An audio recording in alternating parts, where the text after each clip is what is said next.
What's up, my people? We have the beautiful Miss Maggie Ogden joining us today. I met Maggie at a fundraiser for the Palestinian American Medical Association, and she shared with us this amazing PowerPoint presentation and experience that she had during her efforts in Gaza. So, this is a person that was on the ground and was assisting so many people in Gaza within the hospitals there. But as we know, right now, hospitals almost completely have been decimated. But Maggie has recently gone and she is back. And I wanted to get you on the show and just talk to you about your experiences and what you do and really why you do what you do. So Maggie, take it away. Okay. Hey, everyone. I'm Maggie Ogden. I'm a critical care nurse. I work in the ICU and I also do ER trauma. I also have a master's degree in public health. I did go with the Palestinian American Medical Association, so PAMA. I went with PAMA to Gaza back in February. And then I just recently went on a second mission with PAMA. I just returned a little under 2 weeks ago. I was there for a month this last time. Um, so I guess I could start with why I went. I do have a history of doing different humanitarian missions. I've worked with several organizations, including Doctors Without Borders and other smaller NGOs. So I've done different humanitarian work after natural disasters, earthquakes, cholera epidemics, that sort of thing. So that's something that I already kind of care about and is part of who I am. But I have been like many others, and I'm sure people who are listening today have share the same heart and the same desire. But when everything happened on October 7th, I felt incredibly compelled to go. So it was basically a couple weeks after that I tried to start finding organizations that I could go to Gaza with. So it was very important for me to. I felt like there was nothing else I could do except for to go to Gaza. So it was very, it was a strong pull in my heart. So I did go the first time. I worked at the European Hospital in February. I was there for 2 weeks. I was working mostly in the ICU, and that's shortly after I returned. That's when I spoke at the fundraiser and met you. Yeah. And then I tried actually to go a second time in May, but it was right after the Rafah border had closed. So we were in Egypt waiting to try to get in, and we weren't allowed in. So I returned home, and then I just went back this last time. So I was working. This last mission was a month long at Nasser Hospital. I was mostly in the emergency department and then the ICU as well. But most of my time was spent in the ER. Um, it was it was very shocking for me to see the difference between February and July. It probably goes without saying, but I think even for me, someone who is following so closely and who has been to Gaza, I was absolutely shocked by what I saw. It was kind of indescribable when you drive through from the border to even just get to the hospital. The scene is like post-apocalyptic. It is like from a movie. It's like nothing I have ever seen or experienced in my life. Just the sheer like level of destruction is I kind of don't have the words for it. It's incredibly emotional and heart-wrenching to see just every single house bombed, like just flattened, all of Gaza destroyed. So to see that firsthand was very jarring for me. We were at the hospital, as I said, staying at the hospital for the month, and it was the conditions there have deteriorated so much, even from February, that I was very shocked to see how horrible things have gotten, not just inside the hospital. But also for the people I was working with, my friends that I had known from Gaza before that I saw, and then also just the living conditions, the public health nightmare that is going on right now. Every single aspect of life has become such a fight for survival and has deteriorated so much. that it was really, really shocking. The emergency department was it's kind of indescribable. I know everyone has seen the pictures and the videos. It was, yeah, the worst thing I've ever seen in my life, the worst thing I've ever experienced in my life. Mass casualties coming in pretty much every single day. Sometimes hours at a time of just bodies and bodies and bodies and bodies being brought in. And I say bodies because half of them, are brought in dead or right before death, and then some of them are brought in with a chance to survive, but most of them do not survive. So many children, kids without heads being brought in, kids shot in the head, also shot in the chest by snipers, just babies being brought in dead, like children after children after children, children with like half of their faces gone, little toddlers and parents holding the limbs of their toddlers in a plastic bag, or little kids holding the limbs of their parents as they sit on the floor with them as their parent dies. Like, bodies everywhere, all over the ground, blood everywhere, the limbs everywhere, brain matter everywhere. This is very gruesome to say, but I think it's important for people to understand that the snapshot you see, like even if you see a video or a picture, it just actually pales in comparison to the actual reality that I only experienced for 1 month, and these people have been experiencing every single day, morning and night. It does not stop for the last 11 months. The trauma and the horror and the atrocities is hard to describe.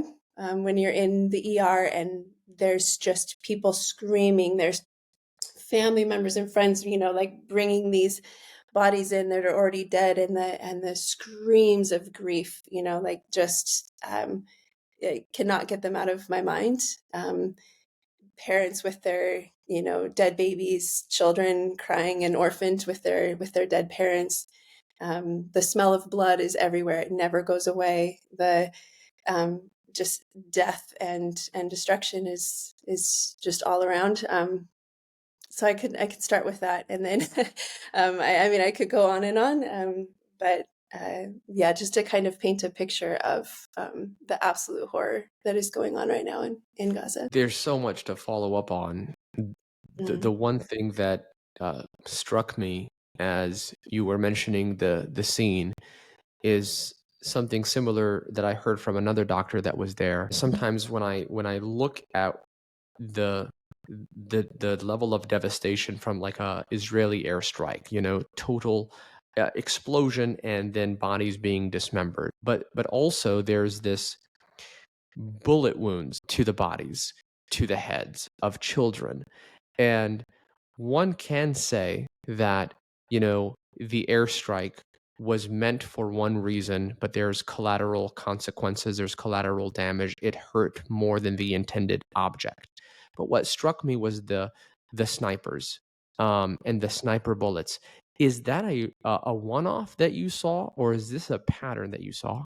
No, for sure it is. I saw it in February as well, and this time, I mean, I don't I don't think it's an exaggeration to say that it's almost a daily occurrence, and it's multiple times a day. It's several children at a time. It is absolutely not a rare occurrence. I would say that it's a very common occurrence to have children with gunshot wounds to their heads from snipers, from the quadcopters. The children are also sometimes shot multiple times, so there would be gunshot to the head and also to the back, or gunshot to the head and also to the chest, or gunshot to the head and also to the abdomen. So a very like intentional targeting of children. And it is, again, to emphasize, it is not rare. It is not once in a while I saw it. It was nearly every single day and multiple children a day. So it was very, very common to see. You mentioned the two trips that you had. The first was to the European hospital, and the second was to Al-Nasser hospital. And the first one was in February, and the second one was in July. And you said there's even a difference between the two experiences. Like, how could you explain, like, what's the difference? We already know kind of, we have an idea of how it was, but what's worse now? Yeah. Okay. Well, um,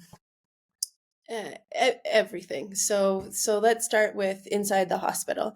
It's obviously two different contexts because one was in a different part. One was in the European hospital, one is in Nasser. So obviously things are dynamic and changing, and what areas are being targeted and all of that. So some of that can be explained by just it's a different hospital in a different setting. But the I would say that the mass casualties, were much worse for me at Nasser than they were at the European in terms of just the number of them, the severity of them, the number of patients being brought in was much worse for me than my experience in February. The number of bombs and explosions that was the same. They're all day and all night. So that was the same. That never stops, and that was the same. The conditions inside the hospital, I wouldn't say necessarily that there were fewer supplies on either mission. There's a lack of supplies on both missions. And so there was a lack of supplies, a lack of equipment, medications that we didn't have, that sort of thing. So I wouldn't say that was necessarily worse, but it was definitely not any better. And it was definitely like lacking on both of those. I think that one thing that is important to like highlight when we're talking about how much things have deteriorated is just the overall, like we know the health system is basically completely collapsed. So now there's even fewer hospitals. And when I just came back week and a half ago. So there's fewer hospitals now even operating or functioning at a less capacity than there were in February, right? So it was bad in February. The whole health system was like barely hanging on in February. And so now you think about the fact that the European hospital has been closed. They just reopened a week ago at partial capacity, but they've been closed for months. And you think about all the other hospitals that have now been functioning at even less capacity since February. So that puts a strain on the few hospitals that are remaining. So Nasser took a lot of the burden from the European hospital that closed. They took a lot of those patients. A lot of that burden went to Nasser Hospital. So that's partly why I think that burden was heavier. If you think about the public health situation in Gaza, which none of this is new, everyone has been talking about this, but it's important to say that the whole thing is deteriorated so much. So you have a lack of sanitation, which has been a problem for months and months, but it's only going to get worse because there's no, like changes and nothing is being done to try. There's nothing that can be done. So that situation continues to get worse. A lack of clean water, increase in the spread of diseases. Like hepatitis continues to be a problem. There's, children dying of hepatitis because of a lack of sanitation. This is a public health crisis that's going on. And then you have even simpler things, but still potentially dangerous. Like you've got respiratory infections, you have gastrointestinal infections that are spreading because of the lack of clean water, because of the lack of proper sanitation. We have thousands of people like it just, scrunched together in their tents in these like tiny little areas. And again, I know I'm saying things that a lot of people know, but just to try to paint this picture that we have, people sharing like toilet facilities, like, tens of 20, 30, people sharing one toilet. We've got people very close together, and disease and illness spreads. So that is much worse than what it was back in February, because there's like a lot more people in a smaller area because people evacuated Rafah and people are being forced out of Dar Balah and Khan Yunis. So all of these areas are being evacuated. So we've got people in a much smaller area than they were back in February. Then something that sometimes gets talked about, but not always, like the chronic illnesses that people have, like that aren't being treated because they don't have medications for them. So when I was there, we have patients coming in every single day with diabetic ketoacidosis, so complication of diabetes when you don't have insulin. No one has access to insulin. There's no refrigeration for the insulin. So children especially are coming in. I saw actually some children that had come in multiple times during the month that I was there with complications from diabetes because they don't have insulin to care for their chronic condition. So that's a huge problem, and it's only getting worse. It's definitely worse than when I was there in February. Even conditions like hypertension, high blood pressure. People don't have medication for their high blood pressure, so their high blood pressure is going uncontrolled. And then we are seeing a lot of people come in with strokes and heart attacks and other things that can be a result of blood pressure that is not managed because no one has medication for it, because these medications are not getting in.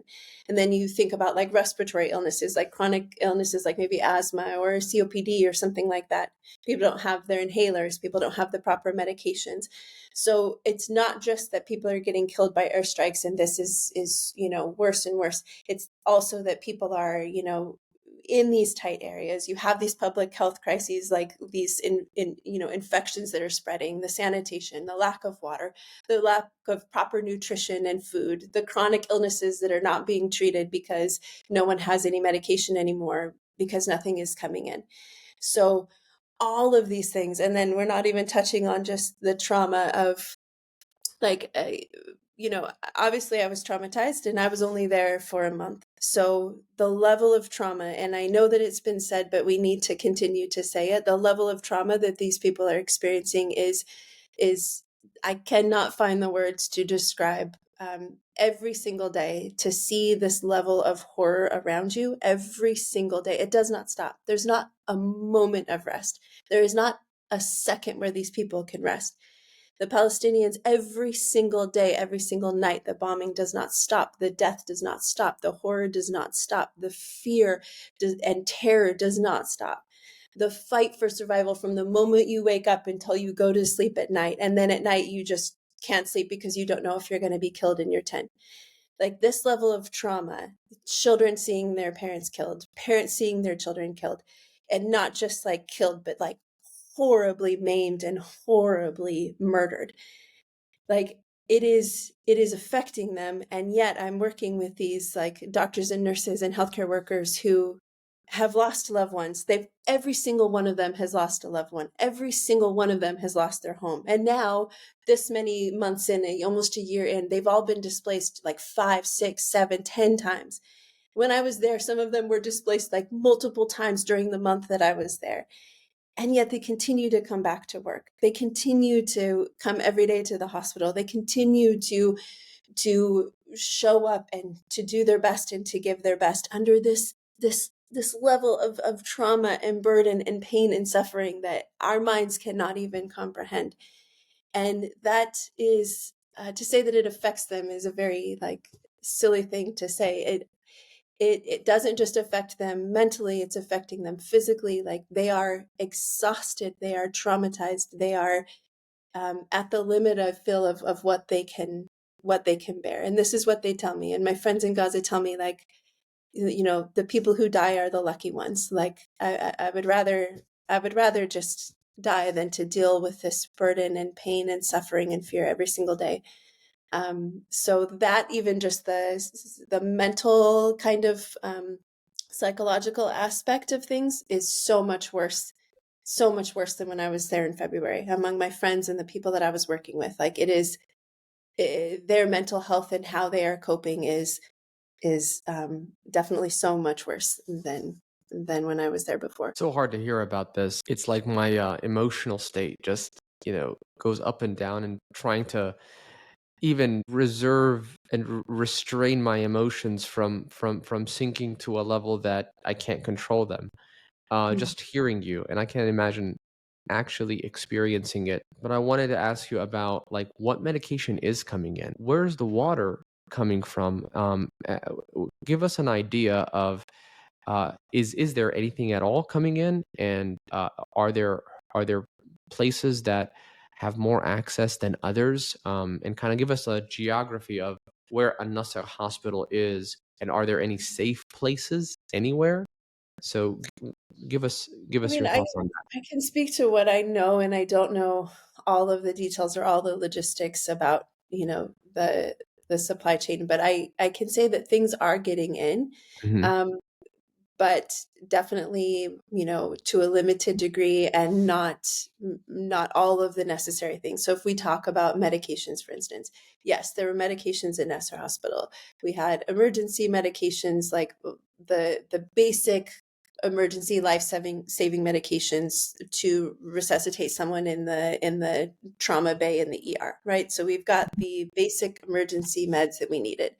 We have some antibiotics. Do we have all of the antibiotics or all the different antibiotics that are needed? Probably no, but we've got some.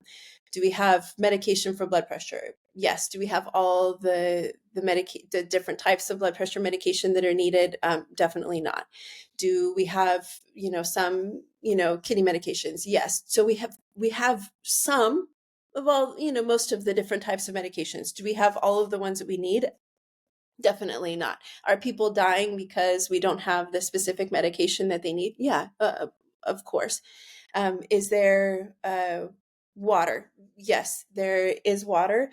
I don't know. Obviously, in the north, that's a different story. And I wasn't in the north, so I only know what everyone else knows, like from reading and my friends that are there and what they tell me from their family members in the north. But obviously, the lack of water and food in the north is more severe for sure than where I was in central Gaza at Nasser.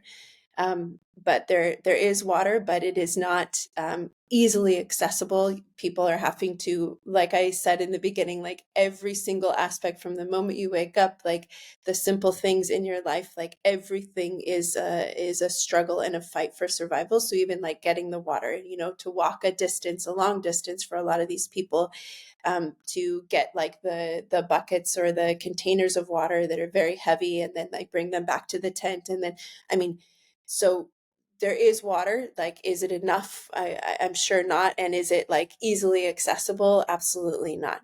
And I think that there's like, and I can't speak to this for sure, but I think that different areas, like the accessibility is a little easier or not. In terms of like safe places, no, there's just not a safe place at all. There's no safe place. So I was in the hospital. I felt, safe inside the hospital, but there was always just the thought of, is the IDF going to come back and try to enter Nasser hospital again? There was always that talk among people that I worked with. So it was a feeling of safety, but, with some caveats. But for the people outside of the hospital, the people I worked with, the doctors and the nurses who are all living in tents, so like 99% of them were all displaced from their homes and living in tents. Some of them had actually like been displaced from their tents again and were on the street. So these are like doctors and nurses that I'm working with that are completely displaced. And they would have, the tent right next to them last night was destroyed. The tent, next to them like was hit by fire from quadcopter. Like this was a common occurrence to hear and to talk about. Even right outside Nasser hospital, like I know just a couple of days ago there was some targeting right outside the gate of Nasser hospital, and one of my friends from the hospital was like very close by, very nearly almost hit. That's right outside the gate where I walked, other people walked, like very close by. So the explosions are all over. There's no safe place. That goes without saying because everyone knows it, but I'll say it again, that one of the worst mass casualties that when I was there that I experienced, just the most horrific thing that you can imagine, of like 12 hours of just nonstop, like patients being brought in, was when they tried to evacuate some areas of Khan Yunis and gave people like 4 minutes and then started like bombing them as they're trying to run and evacuate. And that happens all of the time. So even in the areas where people are told to go, or even when people are told to evacuate, on the route that they are evacuating, they are targeted. So no one feels safe. And in fact, the doctors and nurses that I worked with told me that the only moment they kind of feel safe is when they're in the hospital. And as soon as they leave the hospital ground, it's like a constant just a constant fear and stress of, as I'm walking right now, am I going to be hit? As I'm in this, like donkey cart, am I going to be hit? As I'm on my way home from the hospital, in my tent tonight, am I going to be hit? When I'm walking to get water tonight, am I going to be hit? It's a constant fear and stress. And then when they get back to the hospital, that kind of relaxes a little bit and they feel a little bit of safety. But that's like during the 24-hour period that they're at the hospital, and then they leave again, and there's no safe place. What were your living conditions like? You said you were in the hospital, so just tell us a little bit about where you slept. How was that like? How did you eat? What was that like? I was fine. We were fine. Like I think that yeah, I was fine, and I feel like compared to what everyone is experiencing there, I felt that we had it very, very good. We were staying at a in the floor of the hospital, on one of the floors of the hospital, I should say, but there's a big room and there was plenty of space, for us. It was multiple international delegations sharing the same space. So all of the different groups that are coming, we were kind of occupying that space together. We had enough places to sleep. We had enough food to eat. We had clean water to drink. We had, places to shower. So I, you know, my living conditions were absolutely fine and better than pretty much everyone else in Gaza right now. So I feel actually a little guilty that we were taken care of so well when everyone else is suffering so much. What are some of the other organizations that you saw there that were actually delivering assistance? So PAMA, of course, but what are some of the others that people may know or may not know about? At Nasser, I can speak to Nasser. Their MSF has some operations in different floors and departments. I don't know all of the different departments, but I think they're doing some with maybe mother, baby, and possibly peds. I'm not sure. I didn't interact with them very much because I was in the ER. UK Med is operating in the emergency department at Nasser. MAP was there, and PAB, I believe, had a delegation, although I didn't actually interact with them. I'm not sure about that one. And then PAMA, and then Rahma was there as well. So those were the organizations. I think there might. Oh, and ICRC, I believe. Yeah. So I think I could be wrong, and there might have been others, but those are the ones that I remember seeing. Sitting here, away from the constant trauma, but still having access to it through our phones, it's easy to feel like there's nothing I can do. There's no way I can make a difference, and I personally have to resist that urge. But what can people do? What do you see from a person that has experienced this firsthand? What can we do to hopefully change things? Yeah. Yeah, I think it's an important question because, I just shared all of this and, there's so much more. And it's all it's, it's very depressing, and it does make you feel just incredibly helpless. And I would say that, when I came back, I mean, I haven't been back very long. And so when I came back, I think, um, yeah, it, it's easy to kind of just slip into this feeling of depression and hopelessness of like, oh my gosh, you know, oh my God, like make it stop, and I talk to my friends in Gaza every single day, and they're sending me these messages, and it's overwhelmingly sad. Yet, and yet, when I, kind of express my sadness to them or tell them, that I'm thinking about them or praying for them or this or that, they will every single time try to encourage me, and they have this strength and this faith and this resiliency that every single time that they can sense that I'm feeling like sad and overwhelmed and helpless about their situation, they will try to encourage me, and they will try to uplift me, and they will try to remind me to be strong.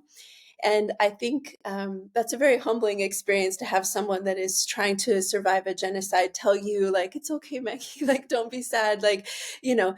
But what they are saying to me is that they want me to be strong, and they need us to be strong for them. And one thing that they told me, like my first mission and this second time, like so many people said to me when I was leaving, like, Maggie, please, like, just please talk about us. Please tell people about us. Please tell people what you saw. Please talk about the Palestinians, and please don't forget about us. Please don't forget about us. Please pray for us. Like, I still get these messages, every day. Sometimes my friends will feel like they're about to die, and they'll say, like, I don't know if I'm going to die soon. Please don't forget about us. Please talk about us. Every single day I hear this. So I would say, what can people do? First of all, like, to within whatever your level of everyone has their own threshold for their mental health of how much they can handle with how much they can consume. Okay, so everyone needs to decide for themselves, but within that threshold of Yes. what you can tolerate, to stand in solidarity, to watch and observe, to see and bear witness, but Yeah. don't let it stop there. To use your voice. And it doesn't matter how small your voice feels. It doesn't matter if you feel like it's just my one single voice. Everyone's one single voice is all together collectively making a bigger voice, a stronger voice, a louder voice. So it doesn't matter how small your voice feels. It doesn't matter if you feel like, I don't have many social media followers. Like, I don't either. But that doesn't stop me from trying to, post things online. It doesn't stop me from trying to have tough conversations with family members or friends who might be uninformed, who might be misinformed, who might be uneducated on the history of Palestine. So I think it's vitally important to not discount, how impactful these small conversations can be, because one on top of the other on top of the other. So if I have a conversation with a family member and that can be really uncomfortable or tough or whatever, but then they become more aware, and then they talk to their friends, and then they talk to their friends, right? So I think that that's one thing. I think the other more obvious thing is to call our representatives, to put pressure on the people in power. We, as US citizens, have a responsibility more than, in my opinion, anyone else, because our country is complicit. So, I was holding the hands of children that were dying and taking their last breaths, and my tax dollars had paid for the bombs that had killed them. So we have a responsibility, and it doesn't matter if you feel that your calls aren't being heard. We need to still continue to call. We need to call, we need to send emails, write letters, do whatever you can in your in your world, no matter how small it feels. If you could join a protest, if you can boycott, a company, whatever you can do. But the one thing that you cannot do, the one thing that that that we cannot do, is to be silent. And so, however you can use your voice, we need to use our voices. We need to talk about Palestine. We need to talk about the Palestinians. And it doesn't matter if you've been to Gaza or if you haven't been to Gaza, you're still seeing what's going on. And if there's anything I would say, it's that the Palestinians and their beauty and their strength, and they are the most incredible group of people I've ever met anywhere in the world in my life. And if there's anything that we can do for them, we need to use our voice for them. We need to speak up for them.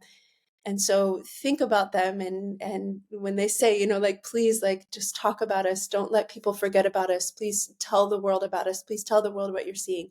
They feel completely abandoned by the entire world, of course, because the world just continues to be silent and to let this happen. So we need to be bold, and we need to be courageous. We need to have the courage of a Palestinian, and you need to, speak up and use your voice, even when it feels uncomfortable and even when it feels small. I appreciate so much how you mentioned how we have to be mindful of our own mental health, but at the same time, even though these videos are being seen on social media, and we sometimes use social media, I mean, maybe all the time we use social media prior to this to be entertained, we have to have a mind shift now that we are not watching this to be entertained, such that Exactly. one can swipe up and just avoid seeing it. We are now watching this to bear witness to what is occurring. And as a witness, we have to pay attention. And it's Mm, our obligation that, just like a jury goes back to the deliberation room and talks about what they're going to decide, they have to pay attention to what the witnesses said, right? mm, And so that's a different mind shift than just swiping up kind of uh, nonchalantly. No, like we're making a decision to watch this because we are witnessing this, and now it's transformed our role as just from a casual consumer to a person who has an obligation to relay what they are seeing. Yeah. And also I would just like add also through our, ability to vote for people that will Yeah, be in alignment yeah. with what our humanity is telling us is right and what is wrong. And we know that this is a genocide, and I will just obviously, it is, and I will say it, and I saw it, and it is. So it's a genocide, and we need to be very, very we need to have critical thinking when we think about who we are voting for and who is continuing to support this genocide and who is not. And I think that that's another key obligation and responsibility as American citizens, again, since our country is complicit in this genocide. Remember at the fundraiser, you mentioned a particular family uh, that you were very close to and how they affected you. Um, is that family still alive? Were you able to see them on your return trip in July? What's their condition like? They are still alive. I will not say they're okay. No one is okay. They are still alive. They are surviving.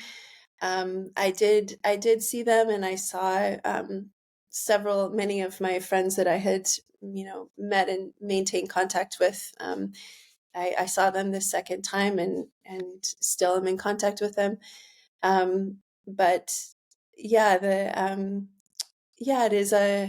it is an emotional thing for me to talk about for, and as you and I had talked prior to the recording, like I know I am a person who is not even as closely tied. I am, a white American who has no family in Palestine, who has no, like ties to this. But yet my heart is so tied to this. And so I can only imagine like how much more for people who have, who are Palestinian, who have family and these like close ties. But even for someone like me who's this many, degrees removed, the pain feels unbearable for what my friends there are facing every day. And so they are alive, but they're just barely hanging on, and so when I ask them how they're doing, I always start out by saying, I know you're not okay, but are you okay? Like, like, are you alive? Or is your family alive? But like, I know you're not okay, and um, the messages I get back are so heartbreaking. It is unreal. But yeah, so I met these incredible people in my first mission, and then the second mission, it's just like I've added more on, and I will never want to stop talking about the Palestinians and how incredible and amazing and beautiful they are. And I could spend like an entire interview just talking about them. It has been the greatest honor of my life to stand beside them, to meet them, to work with them. Like truly, truly the greatest honor. And so I hope that anyone that is listening, today will, um, yeah, just think about every person, every person, every story. There is a name. There is just a whole story, a life, family members, that these people had, and that the ones remaining still have. And we need to do what we can, and make sure that we are seeing them as humans when we are thinking about them, and we're scrolling and we see another dead baby, another dead, like we need to think really about, like, get in touch with our humanity and think about what this actually means. Like, put yourself in their place and think about the horror that this is, and use that not to make you feel defeated and helpless and hopeless, but use that to propel you forward towards action and to stay in touch with our humanity in that way. Like there's a million stories I could talk about the Palestinians, but just one I will say is there was this patient in the ICU, and he was hit by an airstrike, and I cared for him when he came in a mass casualty in the ER, and I didn't think that he was going to make it. He was not doing well. But he ended up like getting to the ICU, and then I saw him in the ICU, and he actually ended up, doing better, which was surprising because most of the people did not. Most of the people died, and he ended up, getting off the ventilator. He was able to talk, and so I would go visit him every day and check on him every day. And he remembered my name and was, always like, "Hi, Maggie." And I'd say like, "How are you? And how are you feeling? And Kafik and this and that." And, every time, like every Palestinian, alhamdulillah, alhamdulillah, like nothing but smiling and saying thanks to God. And how, this man is, going to lose his leg. He was getting his leg amputated. He had all these major, like injuries. And yet, like, "Oh, Maggie, thank you for all your help. Thank you for what you did. Thank you for being here in Gaza," and smiling and trying to thank me when this man is nearly lost his life, still not out of the woods, still could potentially not make it. And one day I came and he said, "Maggie, like I have some food. I have some food here." And it's noteworthy to say that no one in the ICU was being fed because there was no nutrition for any of the patients in the ICU. It was hit or miss. There was occasionally like some bottles of Ensure, but usually not. So unless the family members could bring in some food for the patients were just, they came in malnourished and starving, and then they just stayed in the ICU starving. So it's important to say that this man, like, I don't know how much food he had been eating. And some family member had brought in some food that was at the end of the bed there. And he was so intent on sharing his food with me and giving me food. And here's this man that's been struck and by an airstrike, nearly lost his life, and he's so concerned about one, just thanking God and sharing kindness and being generous with others. And he is like every other Palestinian that I met, like the most incredibly generous, gracious, loving, kind, despite all that they are facing, despite this unimaginable like suffering and pain and burden.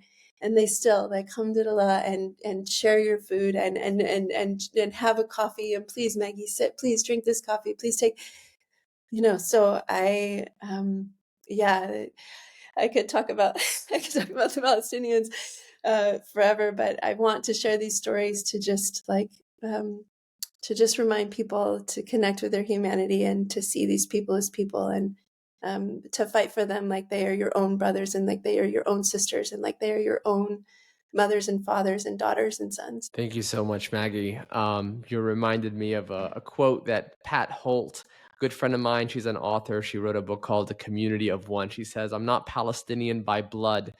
I'm Palestinian by choice." So, Bizabt. yeah, thank you. Thank you so much for sharing your experience. I know we could talk about this I want to talk about this Yeah. for a much longer period of time, but it was so good seeing you and hearing your voice, and thank God that you survived. Where there are several others that are still undergoing this genocide. Mm.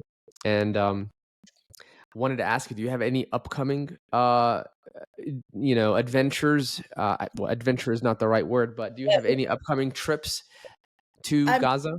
I'm trying to go back, so I'm actively searching for a way. I'm hoping I can go back in the next couple of months. I would have just stayed if I could have, if that would have been an option. I would have just stayed. But yeah, I hope to return as soon as possible. So inshallah. Well, thank you so much for your help. It was a pleasure having you on. I really appreciate it. And Yeah. thank you so much for all you do. Thank you for giving me the chance to talk about it. It's been nice to share. Thank Of you. course. Thank you. Bye.